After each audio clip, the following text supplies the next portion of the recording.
അല്ലാഹുവിന്റെ ഖുർആൻ പറയുകയാണ് നിങ്ങളുടെ വീടുകളുമായി പ്രധാനപ്പെട്ട മൂന്നാമത്തെ വിഷയം. അല്ലാഹു പറയാണ് വമതാന ഇലാഹി, ആ വീട് നിങ്ങൾ കുറച്ചൊരു കാലഘട്ടത്തിലേക്ക് മാത്രമാണ്. നൂറ്റാണ്ടുകളോളം നിങ്ങൾക്ക് ആ വീട്ടിൽ കിടന്ന് താമസിക്കാൻ കഴിയില്ല. ഇന്നത്തെ ഒരു കണക്ക് വെച്ച് തന്നെ ഒരു വീട് വെച്ചാൽ ഏതാണ്ട് ഏറ്റവും കൂടുതൽ അതിന്റെ കോൺക്രീറ്റിന്റെ വാർപ്പ് 20 വർഷം വരെയാണ് നിർമ്മാതാക്കൾ ബിൽഡേഴ്സ് കാലാവധി പറയാ.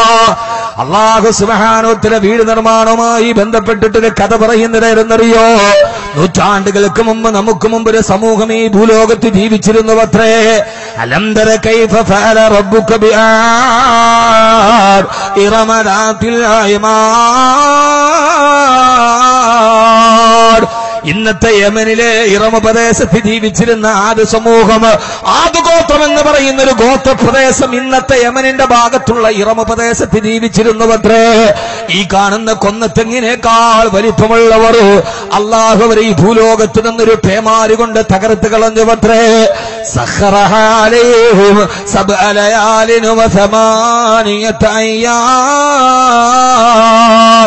7 രാത്രിയും 8 പകലും നീണ്ടു നിന്നൊരു പേമാരി തിമിർത്തു പെയ്തപ്പോ അവരുടെ വീടുകളോടുകൂടി അവരെ തകർന്ന് തരിപ്പണമായി ചത്തുപോയെന്ന് വിശുദ്ധ ഖുർആൻ.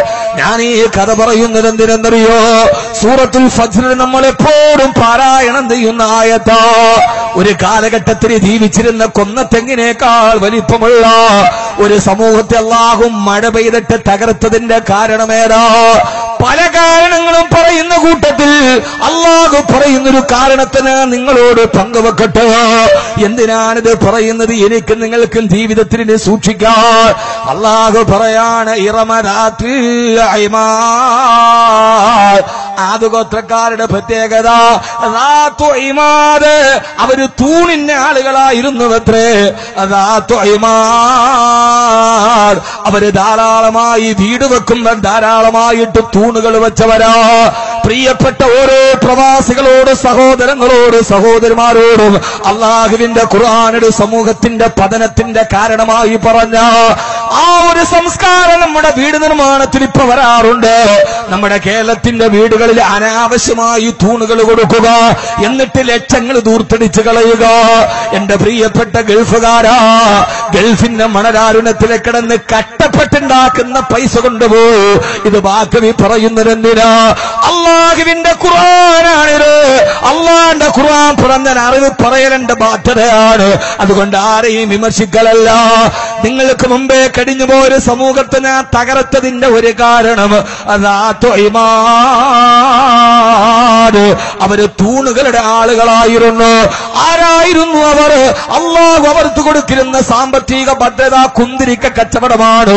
കുന്തിരിക്കം കച്ചവടം ചെയ്ത് പൈസ ഉണ്ടാക്കി ആ സമ്പത്ത് മുഴുവനും വീടിന് വേണ്ടി ചെലവഴിച്ചിട്ട് തികയാതെ വന്നപ്പോ ആ നാട്ടിലൂടെ ഒഴുകിപ്പോയ പുഴയിൽ നിന്ന് വെള്ളമെടുത്ത് വഴിയാത്രക്കാർക്ക് പൈസയ്ക്ക് കച്ചവടം ചെയ്ത് വീടുകൾക്ക് തൂണുകൾ വെച്ചു.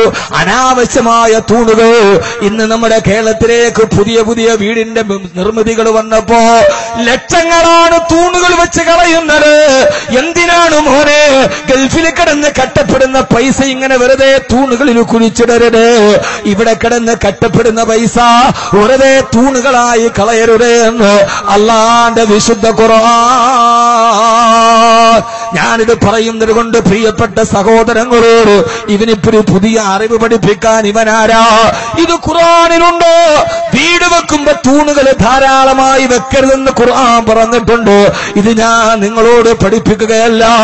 എന്റെ പ്രഗത്ഭന്മാരായ മുദരിസീങ്ങളും ഖത്തീബീങ്ങളും എന്റെ മുമ്പിലും പുറകിലും ഇരിക്കുന്നുണ്ട്. അവരോട് ഞാൻ പറയാ, പാണ്ഡിത്യം വന്നതല്ല ഞാൻ. പാണ്ഡിത്യം പറയാ ഞാനൊരു പണ്ഡിതനല്ല. ലാളിത്യം പറയാ ഞാനൊരു സാത്വികനല്ല. ത്യാഗം പറയാ ഞാനൊരു പരിത്യാഗിയല്ല. ഇഷ്ക് പറയാ ഞാനൊരു ആഷിക്കല്ല. വൈദഗ്ധ്യം പറയാ ഞാനൊരു വിദഗ്ധനല്ല. പിന്നെ ഞാനാരാ? അല്ലാഹുവിന്റെ ഖുർആനിനെ പ്രചരിപ്പിക്കുന്ന ഒരു 18 വർഷമായിട്ടാ ജോലി ചെയ്യുന്നുണ്ട്. അതുകൊണ്ട് അല്ലാഹു പറയുകയാ, നിങ്ങളുടെ വീടുകൾ കാലാകാലം നിലനിൽക്കുന്നതല്ല. ഇറമദാത്തിൽ ഇമാദ്, ആവശ്യമില്ലാതെ തൂണുകളിൽ നിങ്ങളുടെ പൈസകൾ കുഴിച്ചിടരുതെന്ന് അല്ലാഹുവിന്റെ വിശുദ്ധ ഖുർആൻ. അള്ളാഹു നമുക്ക് തൗഫീക്ക് നൽകട്ടെ. അള്ളാഹു തൗഫീക്ക് നൽകട്ടെ. ഒന്ന് ആമീൻ പറയും.